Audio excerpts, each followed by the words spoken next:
Setelah kami budidayakan rumput laut itu, warga desa itu pada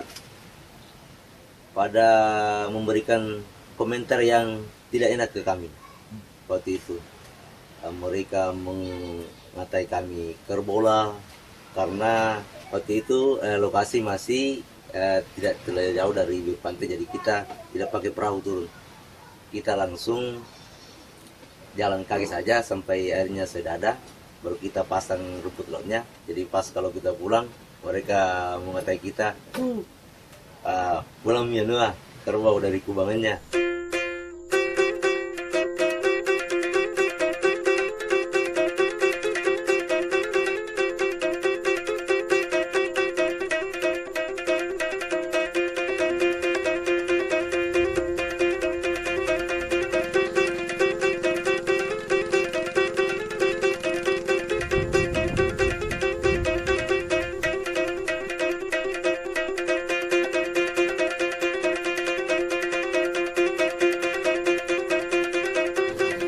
Setelah apa yang kami lakukan berhasil di mata mereka, barulah mereka mengikuti apa yang kami lakukan.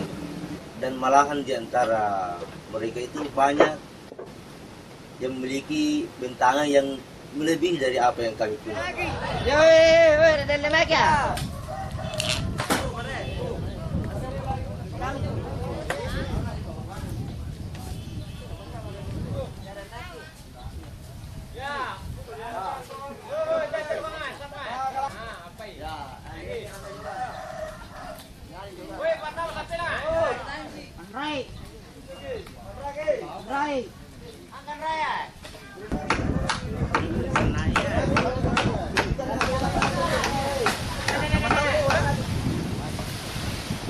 Sering berjalannya waktu itu, beragam pun masalah yang kami hadapi seputar usaha budidaya rumput laut. Di antaranya itu kalau banjir langsung kena ke lokasi budidaya kami. Terus kemarau yang berkepanjangan itu merupakan hal yang tidak mendukung terhadap pertumbuhan rumput laut itu. Kalau ini terjadi, maka banyak petani yang sampai gagal panen.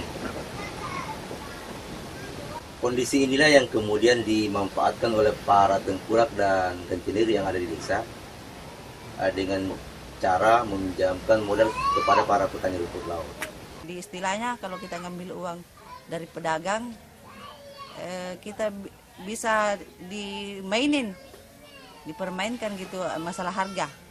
Ya, rendahnya harga rumput laut juga semakin memperunyam masalah para petani yang ada di Wonosobo. Tentunya itu disebabkan karena pengolahan pasca panen yang kurang maksimal. Banyak di antara para petani itu menjemur rumput lautnya itu di atas tanah dengan alas seadanya, bahkan ada yang tidak pakai pengalas sekalipun. Makanya itulah mungkin para pedagang atau eksportir yang ada di kota itu menghargai rumput laut itu dengan harga yang rendah. Saya menyadari betul kondisi yang dialami oleh kebanyakan petani rumput laut di desa ini. Dalam hati saya ingin melakukan sesuatu, saya ingin berbuat sesuatu untuk mereka supaya apa yang dialami sekarang ini bisa berubah di masa yang akan datang.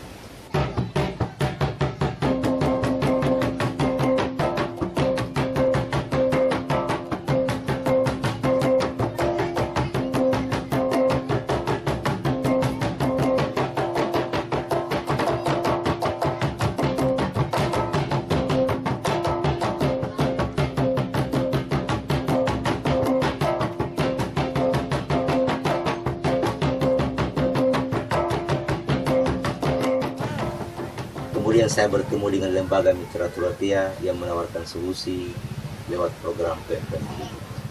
PNPM Peduli ini bertujuan untuk memperkuat kapasitas CSO dalam melakukan pemberdayaan terhadap kelompok masyarakat marginal terutama yang terkait dengan perbaikan kondisi sosial dan ekonomi. Sebenarnya PNPM Peduli ini sebagai komplementer dari pelaksanaan PNPM reguler yang telah ada sebelumnya. Peduli juga dilakukan dalam rangka mengembangkan inovasi penanggulangan kemiskinan yang lebih bersifat inklusif. Dan tentunya ini akan lebih dikembangkan oleh PNPM ke depan sebagai program penanggulangan kemiskinan yang lebih komprehensif. Mitra Turatia ini bergerak di bidang pemberdayaan masyarakat dan kami hanya datang untuk membantu warga dalam hal jika pada Kalasana, pada ada rekan wisata, mungkin hari ini dan besok bisa lebih baik. Sebagai langkah awal, saya pun bersama fasilitator pendamping melakukan pendataan kepada calon penerima manfaat. Nur Miati. Nur Hayati, Nur Hayati. Nur Hayati itu. Nur Hayati. Nur Hayati mami.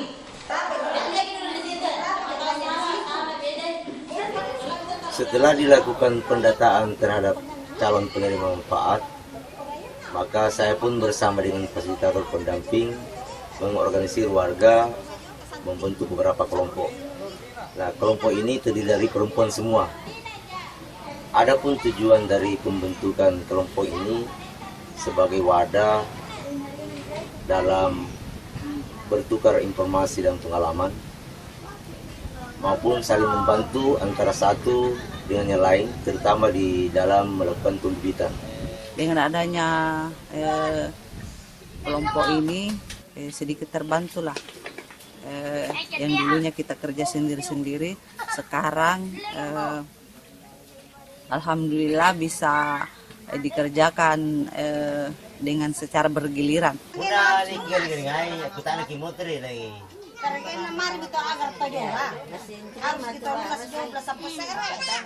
Para ibu-ibu rumah tangga yang bergabung dalam kelompok ini sangat aktif melakukan pertemuan rutin setiap bulan, dan itu dilakukan di rumah saya yang saya jadikan sebagai sekretariat kelompok.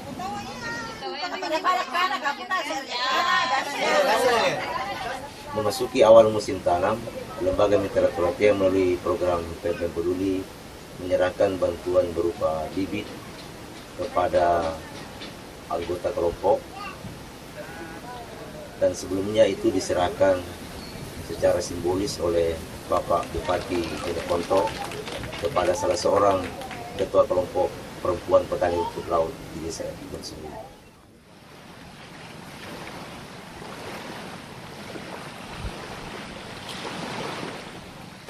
Karena rendahnya mutu rumput laut yang dihasilkan oleh petani selama ini, maka anggota diberikan bantuan berupa pengadaan para dalam upaya menjaga kualitas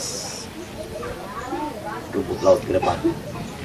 Dalam pembuatannya, saya mengajak kepada suami-suami anggota kelompok untuk terlibat mengerjakannya hingga selesai. Dan hingga saat ini kami sudah bisa memanfaatkannya bersama-sama pula.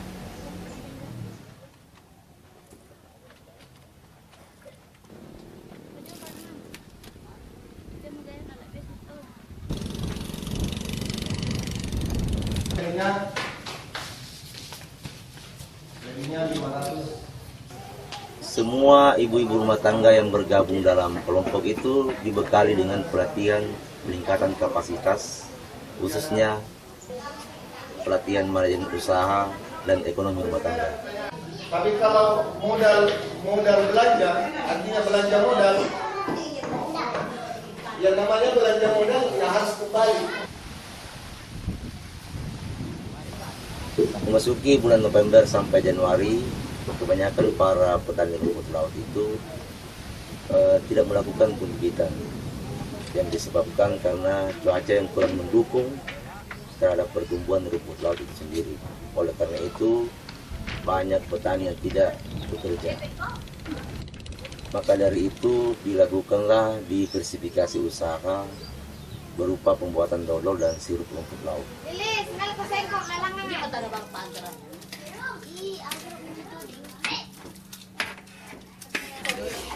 Nah, enggak kayak gini ya. Air kurang. Cik, Harapan saya ke depan semoga produksi dodol dan sirup rumput laut bisa dipasarkan secara luas untuk meningkatkan taraf hidup petani rumput laut di Desa Bontosumbu ini.